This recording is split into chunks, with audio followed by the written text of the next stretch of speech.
Here with part 2 of the 4-player minigames. We left off with Hot Bomb. Oh, and there's something else I should note in the game. It's also the only 4-player minigame in Mario Party 1 where one player loses to the other 3.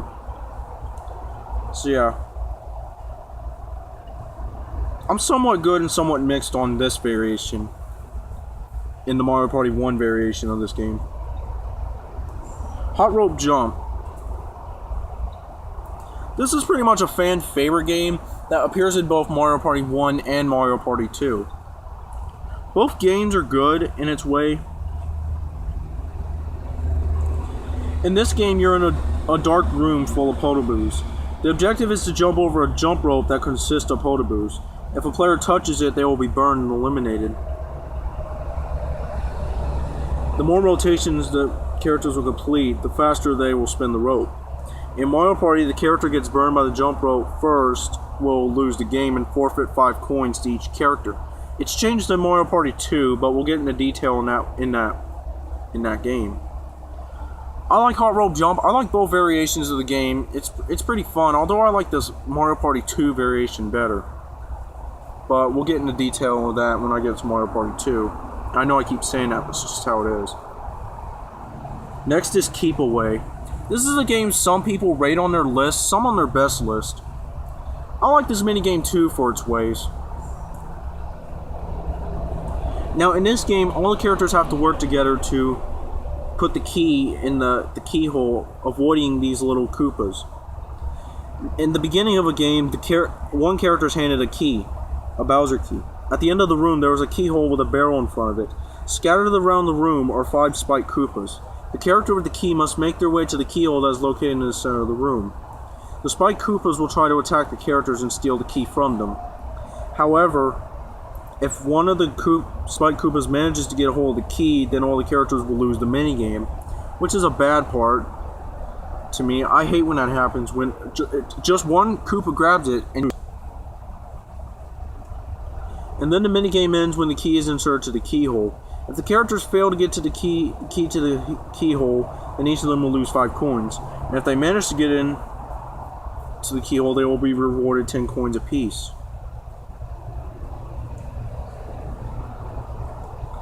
Now this is one of the 4-player minigames that requires all the players to work together as a team. The other is running of the bulb, which we'll get into a bit. Which we'll get at in a bit, since it's also in Mario Party 1. So yeah, Keep Away is a pretty good game. I like it.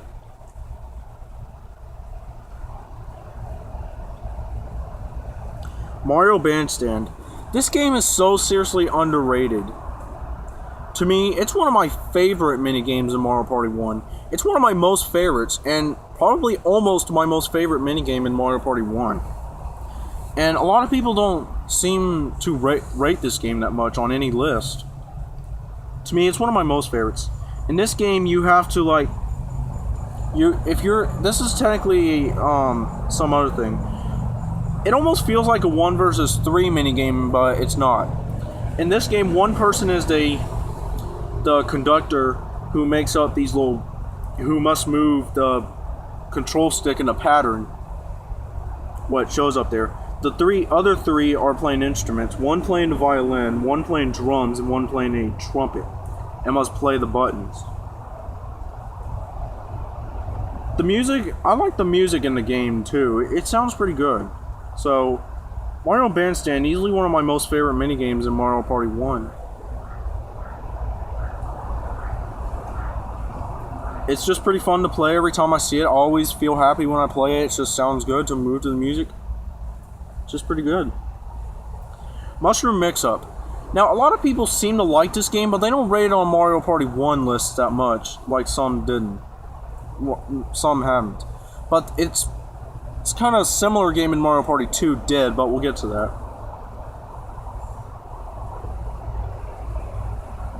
In this game, there's 6 colored mushroom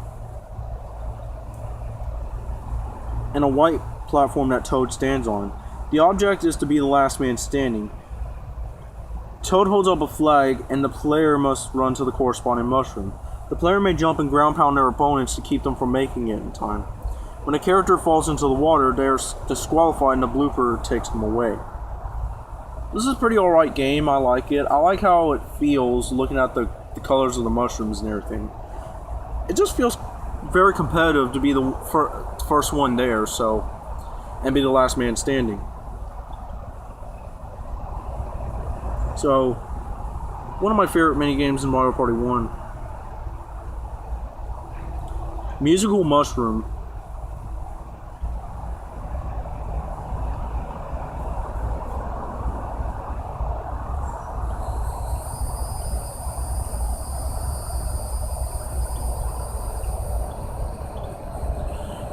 This is a game that is not rated too much. In Musical Mushroom, the objective is to reach the treasure chest on top of the mushroom in the center before the other players do. While the music is playing, the characters will circle the mushroom, and then when it stops, the players must try to be the first to the treasure chest. This is a lot similar to the game Musical Chairs, where you run around a circle around chairs. There's like say there's 4 people and there's only 3 chairs. It's like 1 chair less than how many players there are, and if there's 3 players, there's 2 chairs, and if there's 2 players, there's 1 chair.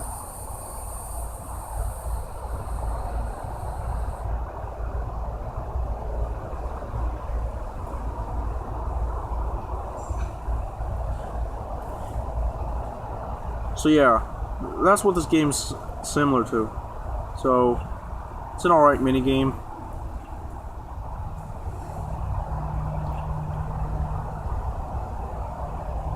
Platform Peril. Another minigame that appears in Mario Party 2 as well.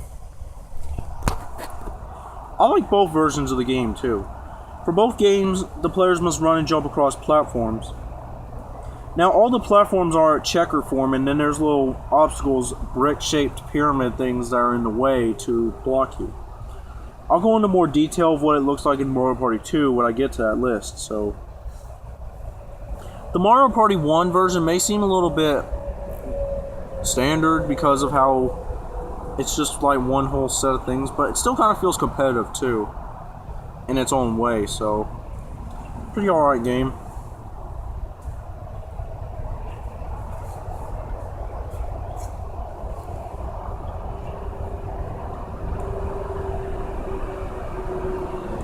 Running of the Bulb. This is the other minigame that I mentioned in Keep Away where all 4 players work together. In Running of the Bulb, all 4 characters work together to get a light bulb to a generator located at the end of the room. The characters are in a dungeon full of boos and thwomps. One character is carrying the light bulb while the others are fighting off the boos along the way. Various boos will try to steal it. A big boo will be chasing the characters, causing them to proceed forward to avoid elimination. As well as boos, there will be thwomps located throughout the dungeon.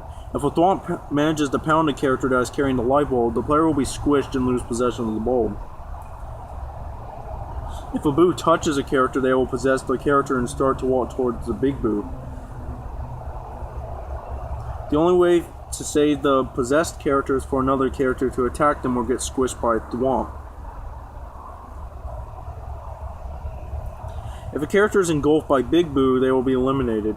If the light bulb is consumed by Big Boo, all characters will lose the game. I've never seen anybody actually lose Running of the Bulb before. Every time this game comes up, I always see somebody winning.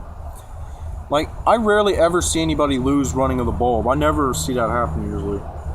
So then the bulb ends when it's placed in the generator.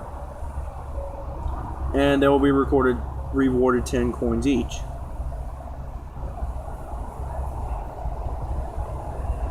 So, Running of the Bulb's a pretty alright minigame. I like it. It's got a pretty good concept to it, just like Keep Away does, and both the games pretty much work out well. Shy Guy Says, a lot of people rank this game. Some people rank this game on the best of list, and I can see how.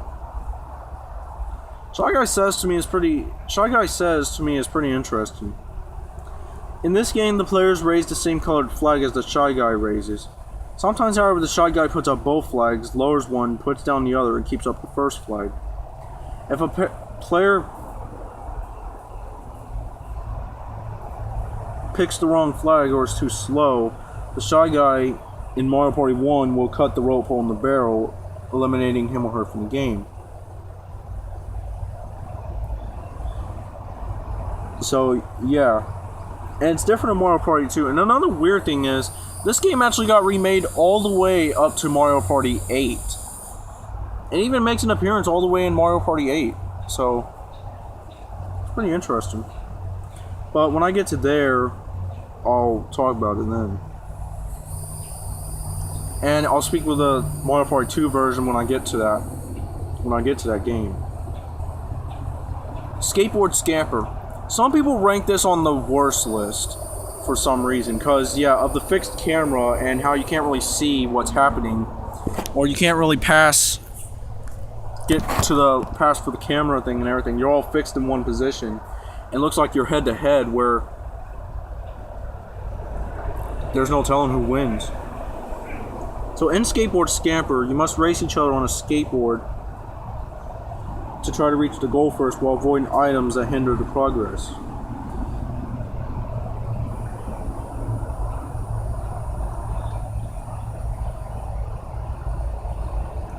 In the first Mario Party, you're racing over a bridge over lava, so the bridge is collapsing, so you gotta be careful, as there's obstacles of thwomps that will slow you down. If it does it too much, you're out of the game and you fall in the lava. And there's also coin bags to collect too, so that's some advice. If you're just gonna like be out or not win, end up getting knocked out or not win the game, then it's pretty good to pick up the coin bag, where you'll just at least win some coins, and rather than lose the game without any coins. And then there's different variation in Mario Party 2, but we'll get to it when I get to that game. Slot Car Derby.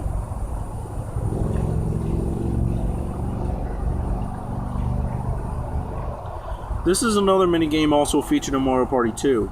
In this game, the players are turned into slot cars and race around a small circular racetrack. The first player to cross the finish line will be the winner. Speeding on turns will cause a racer to spin out of control, losing crucial time to win the race. Then in Mario Party 2, as it looks, you have to like race some laps. And I'm guessing that's how it is in Mario Party 1 as well. Tipsy Tourney. A lot of people seem to like this minigame too. And this is another minigame in Mario Party 2.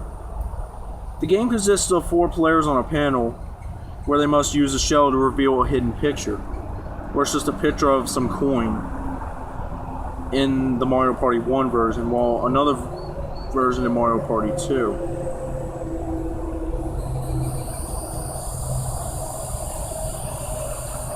So it's just pretty good to pick a pattern which way you want the shell to go. So it's one of my favorite minigames for the way it's like really handled in a form and everything of like trying to be the first one to do it. And the last four-player minigame is Treasure Divers. A lot of people don't really rate this game a lot, but anyways, the object of the game is to grab treasures at the bottom of the sea and bring them up to the surface. Players must watch out for the shark and bloopers that inhabit the area. If players remain underwater, they must watch out for the 5-second countdown next to the character, which means they are running out of air. So yeah, you gotta watch out for that and obstacles such as sharks and bloopers.